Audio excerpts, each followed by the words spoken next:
السلام علیکم دوستانو، تاسو یو نوی ولاګ کې ښه راغلاست وایم. هیله ده چې تاسو ټول به روغ او جوړ یې او ژوند به مو هم په خیر او عافیت سره روان وي. موږ هم شکر دی د الله په فضل او کرم سره جوړ یو.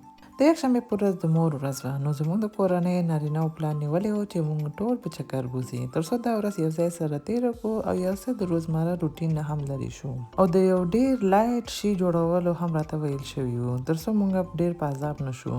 نو موږ ښځو بیا ځان سره پلان نیولی و او یو رنګ مو خوښ کړ تر څو هر یو هماغه رنګ کې بیا د خواږو یو ټرې هم جوړ کړي. ما ځان ته دغه نارنجي رنګ خوښ کړ، همدې کې مې چې هر څه پیدا کړل هغه مې واخیسته او یا لوښي مې ترې جوړ کړ. اول مې دغه طلایي رنګ لوښی اخیستی و، وروسته مې بیا دا بدل کړ ځکه چې دا مې بیا خوړو دپاره پکار و. زما ډوډۍ د رنګې هم ډېر شوقي ده، هغې دپاره مې د رنګې دپاره هم شیان واخیستل تر څو هلته بیا ساعت ورسره تېر کړي. باوجود د دې چې ډېر شیانو نه جوړولو راته ویل شوي وو، ولې زه لکه تل عادت نه مجبور یې خواږه مې هم جوړ کړه. البته دا ډېر زر جوړېږي او زما د ماشومانو ډېر خوښېږي، نو هغې دپاره مې جوړ کړم. دې ته میني پین کیکس وایي او د دې وړل هم اسانه او ډېر کیوټ هم ښکاري. د دې جوړولو دپاره مې اول یو کاسه کې 2 دانې هګۍ او 1 پیاله شیدې واچولې او یو لاسي مکسرک سره مې لږ مکس کړل. بیا مې 2 غټې قاشغې په اندازه بوره او 2 غټې قاشغې په اندازه غوړي، 2 پیالې تر میده اوړه، 1 وړه قاشغه بیکینګ پوډر او لږ د ونیلا اکسټراکټ واچو. سره ګډ مې کړ تر څو دا ټول مواد سره حل شي او نرم غوندې د پین کیکس اوړه تیار شي.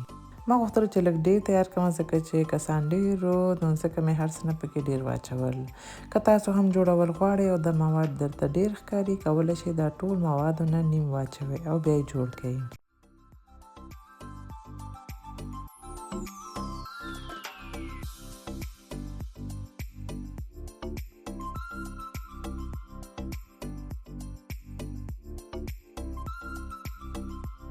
ورپسې مې بیا یو کړاهي په منقل کېښوده او لږ غوړي مې هم پرې سپرې کړه.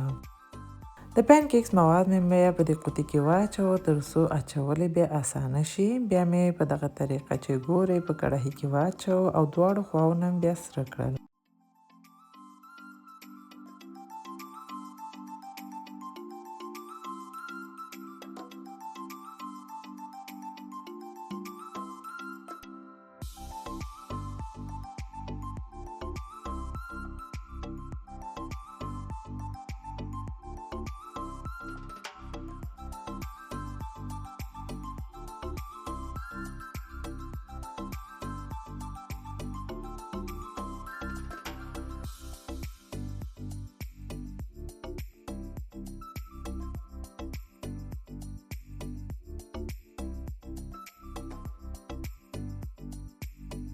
دا چې ټول پاخه شول بیا مې وویستل او باقي ټول مې هم په همدا طریقه پاخه کړل.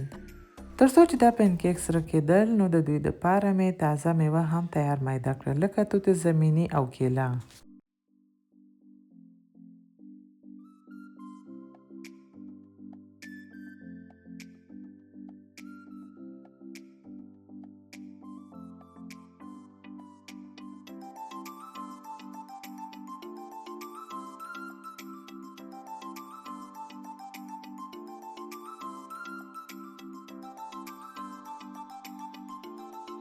ورپسې مې بیا د دې مینی پین کیکس جوړولو ته شروع وکړه چې د یو لرګي سیخونه کې مې اول پین کیک، بیا کیله او بیا توت زمیني واچو او په همدا ډول مې 3 وارې تکرار کړ تر څو دا سیخ ډک شو.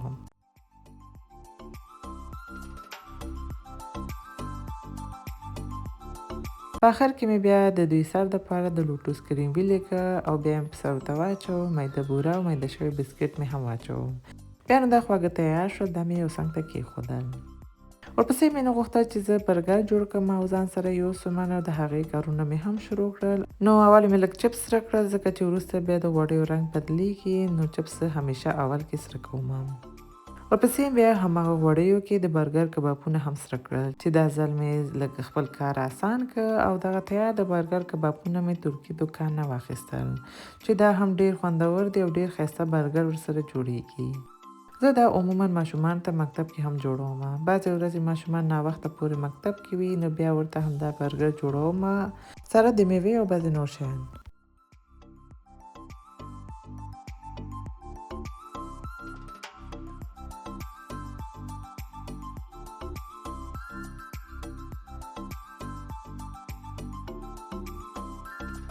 دا کبابونه مې چې دواړو خواونه غوړیو کې سره کړل، بیا مې وویستل او کاغذ باندې مې کېښودل چې د اضافه غوړي کاغذ ځان ته جذب کړي. ورپسې بیا د برګر جوړولو ته شروع وکړه. د برګر په دې ډوډۍ باندې مې اول کیچپ واچو، ورپسې بیا دغه ساس چې ورته ټارټر ساس وایي دا واچو چې دا واقعا ډېر مزهدار ساس دی او دې سره د برګر خوند لس چنده کېږي. که د مکډونالډز فش برګر مو خوړلی وي نو هغې کې هم همدا ساس کارېږي. که تاسو هم دا اخیستل غواړئ نو کولی شئ سکرین شاټ یې واخلئ. بیا مې پرې سلاد پاڼې کېښودلې، ورپسې مې بیا کبابونه پرې کېښودل. بیا مې نو بعضو باندې سرکې والا بادرنګ او رومیان کېښودل او بعضې باندې نه، ځکه چې د بعضو به خوښېږي د بعضو به نه، د هر چا چې هر څه خوښېږي کولی شي هماغه واخلي او ویې خوري. بیا نو برګر هم تیار شو، باقي نور ټول شیان مو هم آماده کړو او ځان مو هم تیار کړو، حرکت مو وکړ.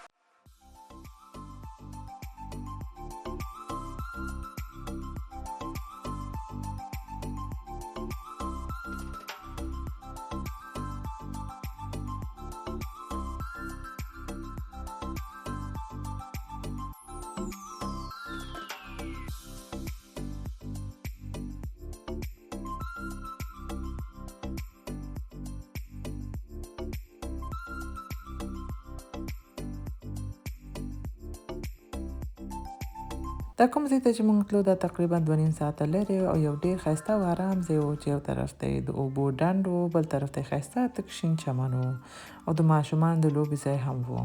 خلکو ډېر بیروبار هم نه و. دا ځای د غرونو او شنو درو منځ کې دی، ډېر آرام پاک ماحول لري.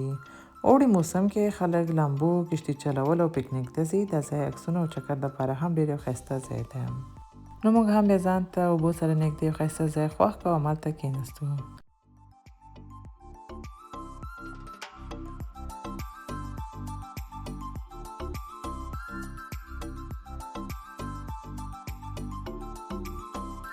لکه څنګه مې چې مخکې هم ویلي وو چې هر یو ځان ته یو رنګ خوښ کړی و، په هماغه رنګ مو شیان اخیستي وو. نو بیا هر یو د خپل ټرې په دسترخوان کېښودل، باقي شیان مو هم کېښودل، هر څه مو تیار کړه.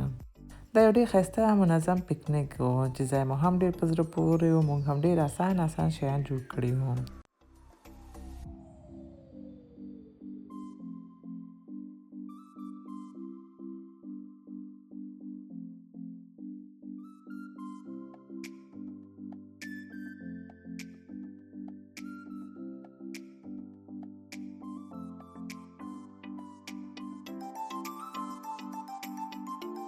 ډوډۍ مو چې وخوړله نو ماشومانو چارنګه کوله، چا بال سره مستي کولې، چا یو څه کول او چا بل څه، ټول مصروف ول. او بل ښه والی دا وه چې موبایلونه او سکرین نه هم یو څه لرې شول، نو دې ته هم موږ ټول ډېر خوشحاله وو. نن سبا خو دا موبایلونه هم ډېر غټ غضب دی، حالات چې زه خپله ډېر کوشش کوم چې ماشومان ډېر پرې نه ږدم، ولې بیا هم ګوري.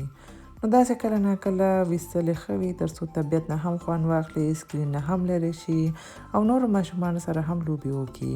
غرمې کې خو ماشومانو همدلته چمن کې لوبې وکړلې ځکه چې هوا ګرمه وه او لمر هم و. نو هغه وخت کې مو نشو کولی چې کشتۍ ونیسو. مازدیګر خواته مو بیا کشتۍ هم ونیوله تر څو اوبو نه هم خوند واخلو. زما خپله خو اوبه ډېر خوښېږي او طبیعت نه بیخي زیات خوند اخلم. اوبو ته چې انسان همداسې ګوري هم ډېر خوند کوي، سترګو باندې ډېر ښه اغېز کوي. او بله دا چې تېره هفته زما ماشومان مکمل هفته مریضان هم ول، نو دا پکنیک واقعا ډېر خوندور ثابت شو او د هغوی هم لږ ساعت تېر شو او فرش هم شول.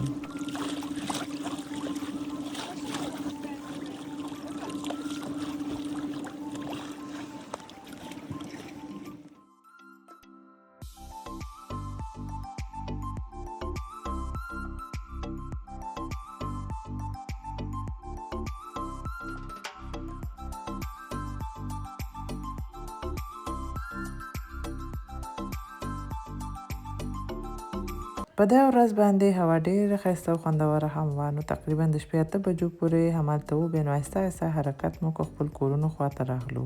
ځکه چې لاره هم اوږده وه نو باید په وخت بېرته رارسېدلو. نیمه لاره کې نو بیا ډېر تیز باران هم وشو او جالبه یې دا ده چې دې ځای کې یو ځل مخکې هم همداسې تیز باران راګیر کړي وو چې موټر یې بیخي د میږي په قدم مخکې تلل او دا ځل بیا هم هماغسې تیز باران وشو. بس نو بیا هم شکر الحمدلله خپل کور ته ورسېدو او دا ورځ مو همداسې په خوند سره تیر کړه.